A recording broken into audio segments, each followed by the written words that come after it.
viene acompañada del profesor Igüey Viliguiña Edman, que forma parte y es secretario general de la Asociación de Educadores de Cunayala y coordinador del Consejo Permanente Multisectorial para la Implementación del Compromiso de la Educación, COPEME. Y hoy nos va a estar hablando un poco del tema de lo que hemos estado hablando constantemente y bueno, que muchos en sus hogares han estado preguntándose, el regreso a clases y cómo está viendo este tema en nuestras comunidades indígenas en general.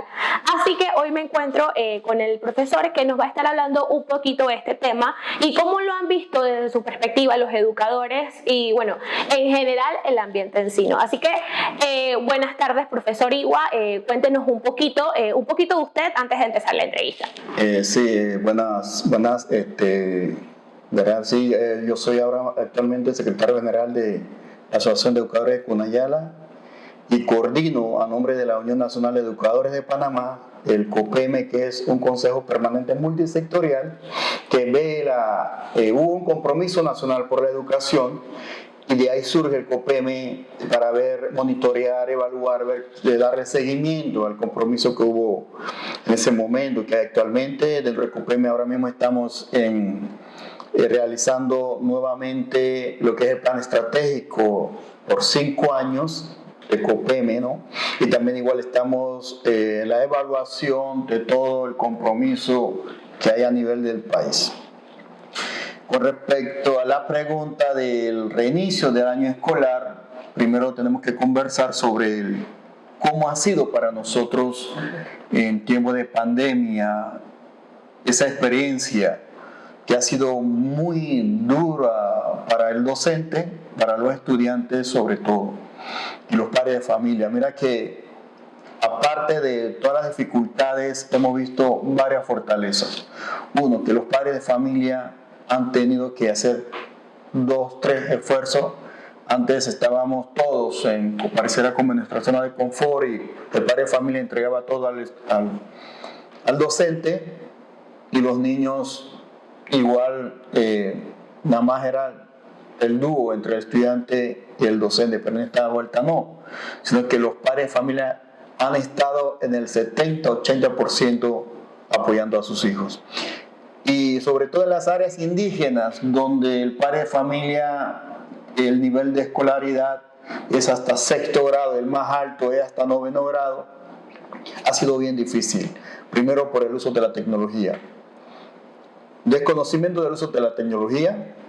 Si tiene la tecnología, el acceso a las redes de internet, y si puede que tenga, igual contar con el dispositivo ha sido muy difícil. Nosotros al inicio del año escolar del año pasado, cuando empezó el reinicio, recomendamos al MEDUCA como dirigentes del área de Cunayala, y eso es homogéneo con otras comarcas, la situación es similar. Nosotros le dijimos al MEDUCA que dotara a los estudiantes del dispositivo, porque muchos padres no contaban con tener el dispositivo. La única esperanza es la clase presencial, y a nivel virtual, a distancia para nuestras áreas, por la accesibilidad y conectividad ha sido muy difícil. Nosotros lo recomendamos.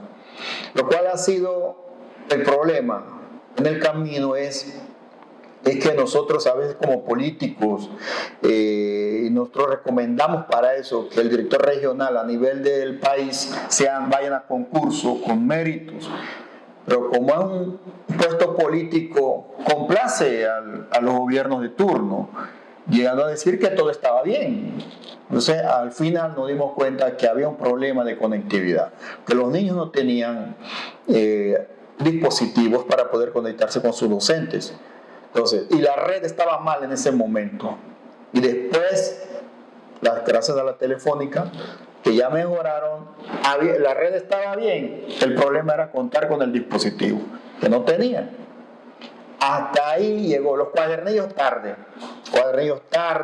incompletos, una serie de dificultades que nosotros afrontamos. 2020, nosotros le recomendamos al MEDUCA, 2020 vamos a iniciar niños con dispositivo. Las redes de Wi-Fi de las escuelas vamos a mejorar, que son de 10 megas.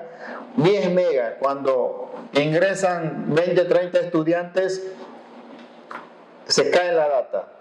Que mejoraran, subieran la data. Cunayala, créame, hasta ahora no tengo ninguna escuela de Cunayala. Durante la pandemia hayan ido a mejorar la red. Funcionan con paneles solares, baterías desgastados, todos los paneles, los cableados tienen que renovar. Ninguna escuela hasta ahora de la comarca de Cunayala lo han hecho. Inclusive está igual que las otras comarcas en Verá, Bargandi, Madungandi, están similar. Por lo menos yo veo que en Nové Buglé, yo he visto que el liderazgo que tienen de los políticos de ahí han incidido bastante. Verá que la ministra de Educación casi toda la semana está en la comarca de Nové Buglé. Y mientras que las comarcas Cunayala, no en Verá Baunán, Bargandi, Madungandi, no tenemos la visita de la ministra. Estamos insistiendo que in situ ella pudiera ver cómo está la situación. Ahora que llegamos a la clase semipresenciales, mira que es interesante para nuestras áreas el temor de todos los docentes y la naturaleza, nuestra idiosincrasia, nuestras creencias, nuestra cosmovisión con respecto al virus. Habrá que afrontar a esa situación, ¿no? En la medicina cuna, en combinación con la medicina occidental, eso es lo primero que nosotros como educadores evaluamos. No podíamos ir a comunidades, mandar a comunidades donde no seguían con el protocolo de bioseguridad. Inclusive había comunidades donde se llegaron a multar a personas que ingresaban con mascarilla. Inclusive nos asustó la resolución que habían sacado por el uso de mascarilla. Entonces, todo eso nosotros evaluamos y decidimos que hasta que no se mejorara, se vacunara a la población, nosotros íbamos a ir. Entonces, la resolución 435 del MEDUCA es donde establece el regreso progresivo a las escuelas. Créame, con las condiciones de la escuela, ninguna escuela garantizaba la apertura de las escuelas. Ninguna escuela de la comarca Cunayala. Pero nosotros como docentes hemos decidido, y los medios han criticado fuertemente, yo no sé por qué los medios no critican al gobierno, que es el que debe dotar de insumos, de implementos, y el docente cuando le da el instrumento, porque la única profesión donde el trabajador lleva los materiales de su casa, que gasta de su plata, es el docente. En las clases normales, nosotros tenemos que a veces llegan niños sin comer, nosotros tenemos que apoyarlo en el recreo de nuestro salario, niños sin lápiz, sin pluma, sin cuaderno, otros sin hoja blanca, tenemos que ayudarlos porque es un apostolado, es la mística que nosotros tenemos como docente. En el tiempo de pandemia, el docente para la conectividad puso su data. El MEDUCA no le dio ninguna data gratis. El dispositivo, todos los instrumentos de trabajo, la forma como habilitaron el salón, un espacio como un aula del salón, la intimidad del docente, todo eso se abre el docente al público, cómo viven, la familia, inclusive los niños llegaban a molestar al maestro, toda una anécdota que nosotros tenemos. Eso lo hicimos. Ahora, en la apertura, nosotros le decíamos al ministro de Educación, nosotros queremos regresar, señora ministra. Queremos regresar, pero no así, sin garantizar una educación segura, que contemos con todos los instrumentos, insumos para hacerlo. Créame, hasta ahora nada. Muchas escuelas todavía sin FUESE, no se le han desembolsado el fondo que se le da a las escuelas. Recibieron la primera partida para sanitizar la primera parte y todavía falta la segunda. Pero aún así, nuestros docentes regresaron. Regresaron, están ahí. Uno, el MEDUCA debe millones de dólares a la aseguradora y Dios no quiere que pase cualquier cosa a un docente. El docente no está asegurado en ese momento. Eso es lo que la población no sabe. Y los medios no nos dan esa oportunidad de expresarnos. Profesor, una consulta. Ahorita que usted está hablando de esto y hablando un poquito de la aseguradora y en general, ¿no? Me gustaría hacer una pregunta. En un principio se había visto, creo que en la comarca Nove, que un profesor había fallecido porque creo que era una cabeza de agua, si no me equivoco. No recuerdo muy bien la situación. En parte, el Estado los tiene que cubrir a las personas que están en difícil acceso o a los docentes en general. El profesor igual nos va a comentar acerca de lo que le estábamos preguntando, el tema de la aseguradora y realmente esto, si los profesores, los maestros tienen realmente, como dice usted, muchas veces son los que tienen que proveer el material, en qué los trabajadores proveen material, como dice él, en casi ninguno de los trabajos. Así que en comparación de lo que estaba diciendo al seguro y de que en caso tal de que alguno sufra un accidente o pase algo, el Estado no ha dado a proveer en esta situación, ¿no? Sí, hemos tenido experiencias muy duras con nuestros compañeros que nos han dejado hasta ahora por accidentes. Hemos tenido dificultades con el seguro porque el seguro, el Meduca debe a la aseguradora y tiene que responderlo. Y ha sido bien tedioso, y en la mesa bilateral nosotros estamos insistiendo que nos dé la respuesta. Una mesa bilateral donde todos los gremios docentes nos reunimos con el Ministerio de Educación. Ahí está en proceso de pagos que se nos ha indicado, pero es un problema que no estamos, créanme que bien asegurados con respecto a eso. Y la otra pregunta que usted me hacía es ¿cómo ve el tema de la educación? Exactamente, si realmente ha funcionado en las comunidades de la educación a distancia. Obviamente, la situación que hemos pasado, yo creo que hemos dado del 10 que debíamos dar, hemos hecho como un paso y medio. Porque por las dificultades que hemos presentado, de la conectividad, del nivel de estudio de los padres de familia en las áreas comarcales, es muy difícil. Inclusive educadores que han tratado de llegar donde los docentes, en el cerco, ha habido cercos donde no hemos podido ingresar. Todo eso ha llevado que la educación no ha sido la misma, de verdad que necesitamos reforzar, inclusive a nosotros como docentes nos ha preocupado más el nivel de deserción. Nosotros como sector educativo dentro de COPEME, del Consejo Permanente, se ha propuesto a Mineduca en instalar lo que es la Red Nacional de Retención Escolar para evitar la deserción. ¿Qué tenían que hacer? La recomendación que nosotros somos como un ente asesor adscrito al Meduca, y nosotros le recomendamos al Meduca qué es lo que tienen que hacer. Al momento de que vea un docente o un padre de familia, tienen que pitar, ¿no? Tienen que decir, mira, un estudiante tenemos un problema de que el niño tiene posibilidad de desertar. Entonces, la escuela crea una comisión. La comisión a nivel regional también tiene que crear una comisión de la red de retención y reinserción escolar para evitar la deserción. Todavía a nivel de la región, del país, no hemos visto, estamos insistiendo, y dentro de la mesa bilateral también insistimos que ya deben tener esa red de retención porque muchos estudiantes nuestros han desertado. El problema ha sido también que los padres de familia, por cuestiones económicas y del dispositivo, un dispositivo para 5, 3, 4 estudiantes.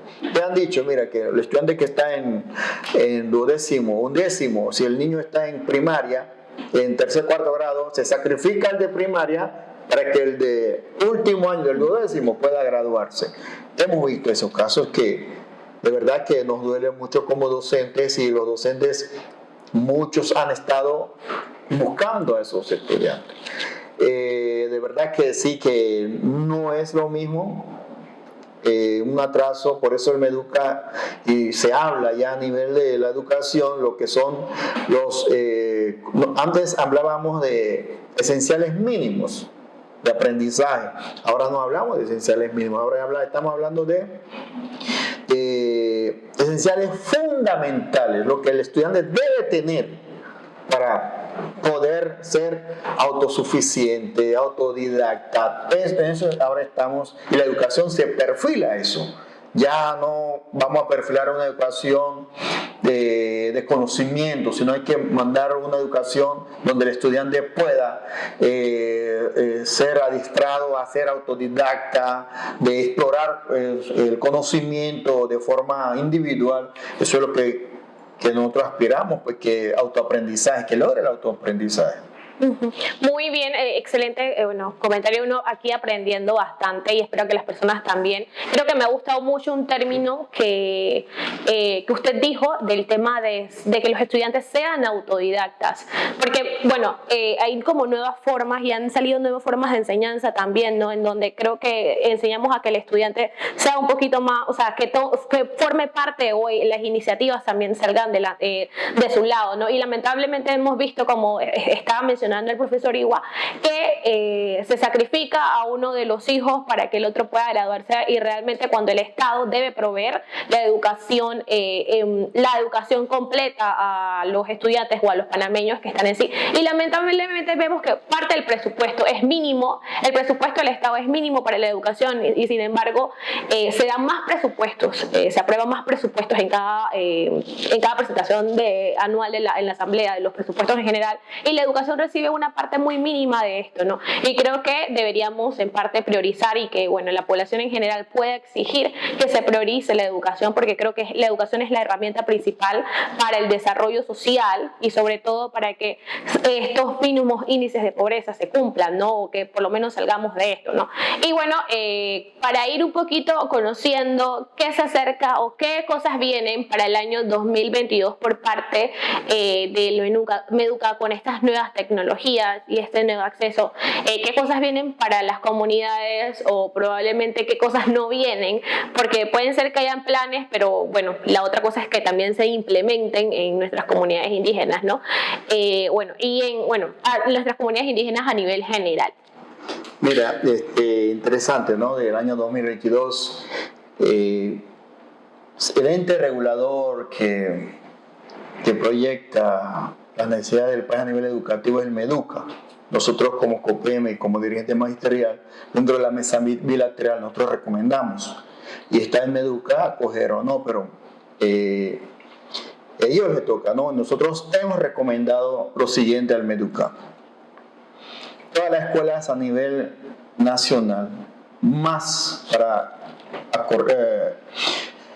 evitar más la ampliación de la brecha digital, las escuelas de las comarcas deben estar con la red Wi-Fi, deben haberse mejorado la calidad de la conexión de las escuelas. Hasta ahora deben hacerlo. 2, crear la red de retención, ya deben tenerlo, en las comisiones tienen que tener la red de retención y reinserción para recuperar a los estudiantes que no han podido seguir en tiempo de pandemia. Tienen que tener ya los materiales didácticos que vamos a usar, las guías, ya deben tenerlo, porque las guías que se han tirado del año pasado, 2019-2020, han sido guías 2021, han sido guías para tiempos de pandemia. Ahora nosotros tenemos que tener guías para el año 2022. Eso. Y el otro punto que es más importante, que ¿cómo vamos a hacer con la conectividad? Mira, es una oportunidad bien grande que Panamá, esa experiencia lo debe mantener para eso, porque es un avance. Mira, si un día, hoy me tocaba dar clase y por X motivo no puedo salir, que me quedé sin agua, o que el maestro que está en área de difícil acceso por cita médica vino a la ciudad para atenderse con un especialista en su casa, puedan los niños, no pierden la clase, sino le puedan dar clase del día de forma virtual y a distancia. todo ese aprendizaje, mira, que los educadores y nuestros estudiantes, que de verdad que estamos muy orgullosos de ellos, es cómo se han reinventado, se han adaptado, y igual la metodología, el docente, a ningún docente se le ha enseñado a dar clases de forma virtual, ningún docente. Ningún docente, no ha habido una capacitación de enseñanza sobre clases virtuales. Y los docentes que han hecho se han reinventado, se han adecuado, han tomado sus cursos, edición de videos, sobre edición, de fotografía, módulos, se han reinventado. Eso es lo que ahora ese Meduca tiene que aprovecharlo, mantenerlo, ¿no? Tener esa educación híbrida. Y hay una nueva ley que se aprobó el mes pasado de homeschooling, que educación en casa, ¿no? Propuesto por Danilo Pérez. Nosotros estuvimos participando y vimos eso, que el estudiante que no tiene necesidad de ir a la escuela puede estudiar desde casa. Inclusive hay bachillerato internacional que también un estudiante estando en Panamá puede matricularse de la universidad o una escuela secundaria de Estados Unidos. Todo eso son leyes que se aprobaron, que esperamos que no sean leyes que se aprueban porque sí, ¿no? Porque quieren. No, sino que se apliquen. Con respecto al presupuesto, que en la otra sección hablamos, en la ley decía que es el 6% del Producto Interno Bruto. Hasta ahora ningún gobierno ha cumplido con eso. Ningún gobierno. Y hay recortes, hay más recortes. Bueno, sí, lamento. Mire, 6% del Producto Bruto, del Producto Interno Bruto, y estaba viendo en una de las, creo que están sacando uno de los informes y había visto que era el 2 punto y algo, o no me acuerdo si era menos, de uno de los informes que sacaron hace poco. Si puede corregirme, está bien que no llega ni al 6%. Sí, no ha llegado al 6%, ha llegado a 3.7%, y entonces la pregunta que hicimos en la mesa, lo más triste, que la pregunta que hicimos al gobierno fue, ¿por qué no? Dice, que Meduca no tiene capacidad para administrar el 6%. Entonces, de verdad que nos mató eso. ¿Cómo es posible que va a tener tantos asesores y no tienen esa capacidad? Con por lo menos el 6%, estamos hablando del Producto Interno Bruto, se pueden avanzar, hubiésemos comprado dispositivos, todos los años un dispositivo diferente para los estudiantes con eso, pero ahora más se han gastado en cosas tribales que no, de importancia en clientelismos políticos. Bueno, esto, como dice, sí, lamentablemente, como acaba de decir usted, no tenían la capacidad, pero como había dicho en el primer bloque también, era porque se colocaban muchas veces a personas que no estaban tan capacitadas, y bueno, que lamentablemente son por temas de partidos políticos que se los ponen acá, ¿no? Entonces, finalizando esto, le damos muchas gracias al profesor Iwa por aceptar nuestra invitación al programa, y a las personas que nos están escuchando, no solamente es ver esto como una entrevista, sino analizar y pensar qué realmente estamos buscando para nuestros hijos desde el hogar, ¿no? Y bueno, la importancia que forma parte de esto de escoger bien, porque es importante la educación, ¿no? Y ver a quién estamos dejándonos gobernar o algo por el estilo, sino que ver este tipo de situaciones, ver cómo los niños tienen mejor acceso a las escuelas, porque realmente, como había mencionado en un principio, esta es la única forma de poder seguir avanzando la educación como herramienta social, ¿no? Así que muchas gracias nuevamente al profesor Iwa y a todas las personas que nos están viendo. Un fuerte abrazo y recuerden seguirnos en nuestras diferentes redes sociales.